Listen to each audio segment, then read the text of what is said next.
Hey,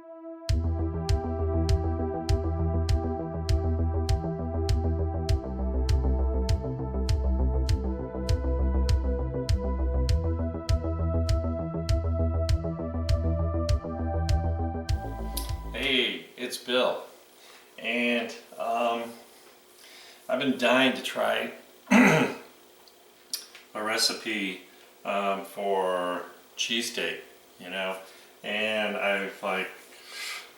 I've done more research than I really should.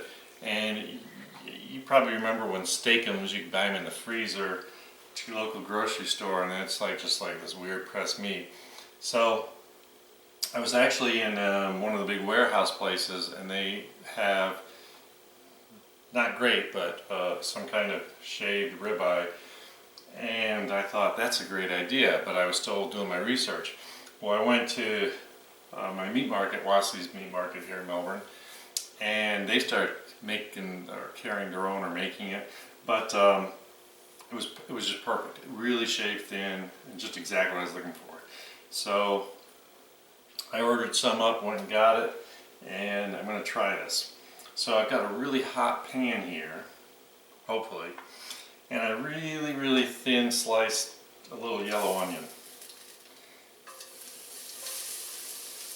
And onion's the only thing that is like full size, yeah, and raw, so I'm always going to put that on first.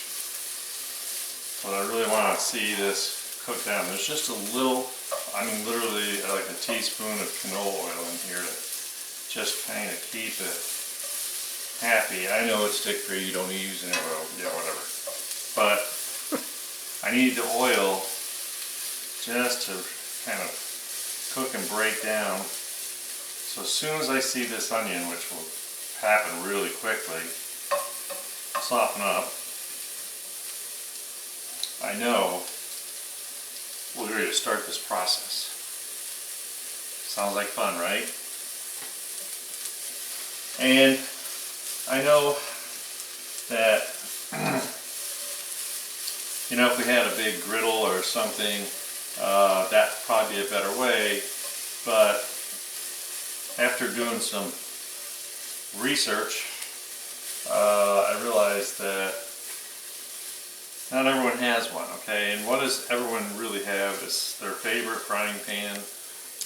Usually it's stick-free, so I just wanted to modify this, because I did go out on a limb and I made smash burgers, which is a recipe or video you've probably hopefully already seen. And I did have to use, because you really want to crisp it up, I did have to use just my stainless steel pan. And yes, it probably would have been better in a cast iron, but somehow I just surpassed that. My grandmother had one, but it wasn't ever real well taken care of. So, alright, so I'm finally seeing the onion really changing.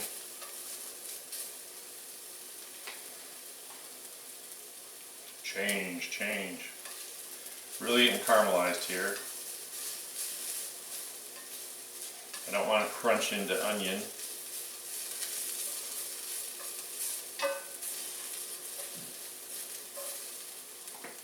So what else do I want to bring to the party? This is really simple. This is the way I like it. I like some pickled jalapenos. I like to go crazy with them, probably more than are going to fit in it, but that's okay. Yeah, I got too many.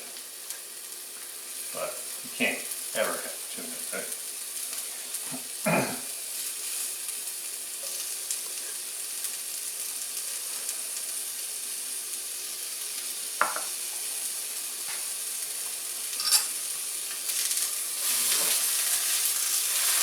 Oh. Smell that. Oh, sorry, you can't. I want to get some of the juice out of them because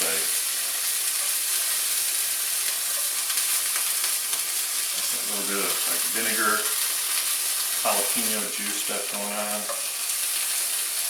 Alright, last but not least, because the onion is really, my hand's really hot. This is where I'm trying to go, so I want to hurry.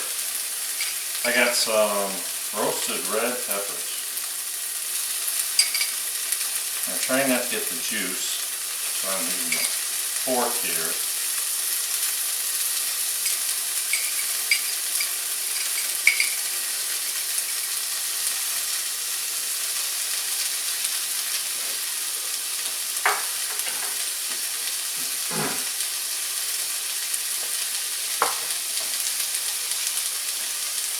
I'm going to pull this to the side, let it kind of get happy, because I need to get my, everything's jumping around there. I need to get my ribeye in here, shaved ribeye. So all I did was I took it, and it was full-size shaved, and I just cut it into pieces, right? So I'm just going to bring this to the party. Because you know when they sit there and they make cheesesteak and they're well, I don't like the way they always chop up the onion and jalapeno and stuff. I want that full size. I'm guessing that's way too much, but that's okay. So now we're going to use the secret seasoning. I lied. A little salt and fresh ground pepper. Just want to get some on that meat. And this is one of the few things you do want to salt. And get that pepper on there. Oh yeah.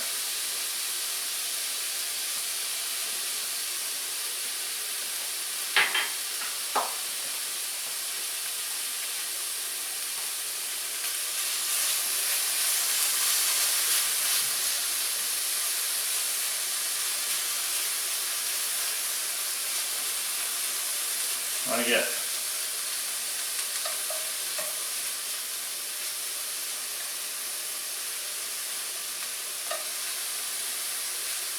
I want to get this really cooked in there, really cooked down to the, because believe it or not, even though it's ribeye, I don't want raw cheesesteak. Sorry folks.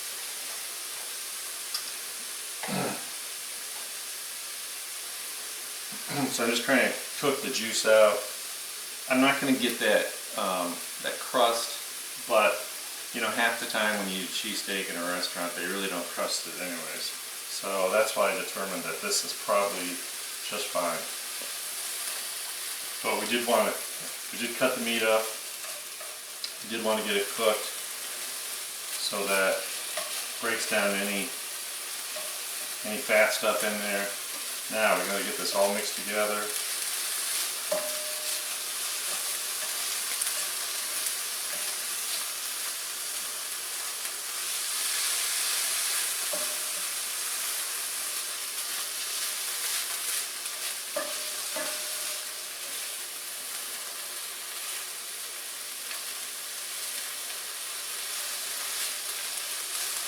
Mix it up real well.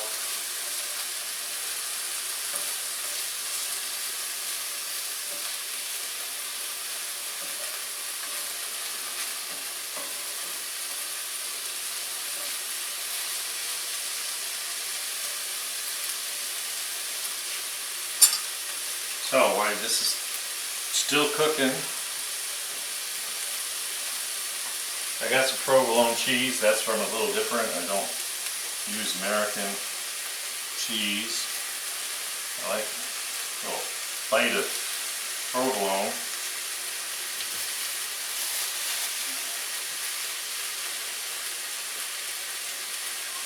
And this was supposed to be a little snack, so I just brought a hot dog bun, but I don't know if it's going to work. Yeah, you can grill the bun in there if you want. I just wanted to have fun. And I do have a lid I can put on here to force the cheese to melt a little faster. As you can see, it's doing a pretty darn good job.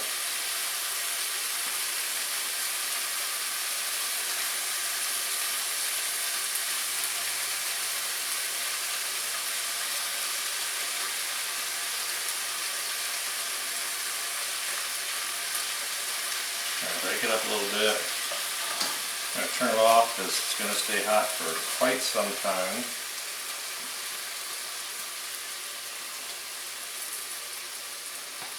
And you know, this is why I'm crazy and do things a little different. Yes, I don't know, this is going to be tough. But what I want to do is I'm only going to take about half of this, and I want to flip it cheese down. Why? Because I want to kind of save that bung from all that juice.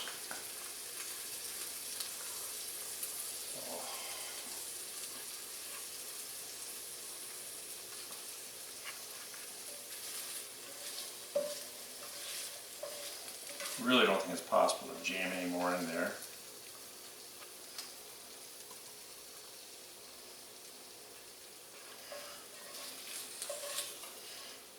Next time you go for a cheesesteak, tell them to make it upside down. A lot better. And they'll look at you funny. Maybe they'll be like, oh, you watch Bill's videos too?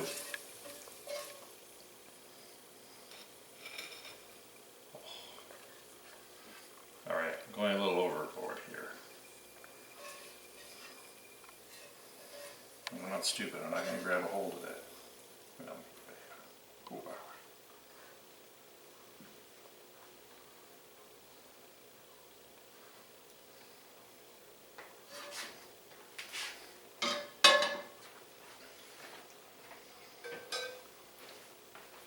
Let me try it.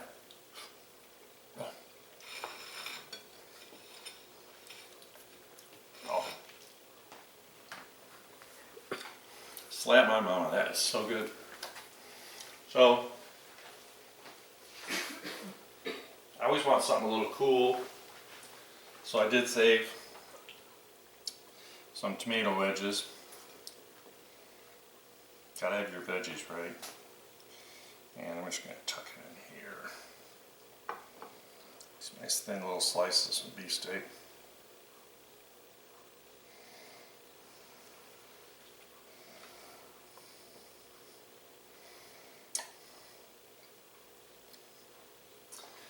And you're going to think this is strange, but I want you to think about it. How about putting a little bit of my Carolina Gold yellow barbecue sauce on there, and you might be surprised with the jalapenos and the roasted red peppers. It's a really good option. I like it just the way it is, so I'm not going to, but I did try it. One of my outtakes. Thought it was great. And you see how easy that was? Wasn't that great? Oh man, that meat is just perfect. Yeah, that's where getting fresh meat is absolutely the best thing possible. Anyhow, I got to eat this before it gets cold, and I really want to thank you. I just want to make this quick little video to show you it's not impossible. Get some big hoagie rolls, make it for dinner, and really wasn't that hard to make. Really pretty simple. Once again, thank you for subscribing. I'm like 4 away from 500, so you guys are really being nice to me. And I'll see you with another video coming up real soon that's going to knock your socks off. Have a great day.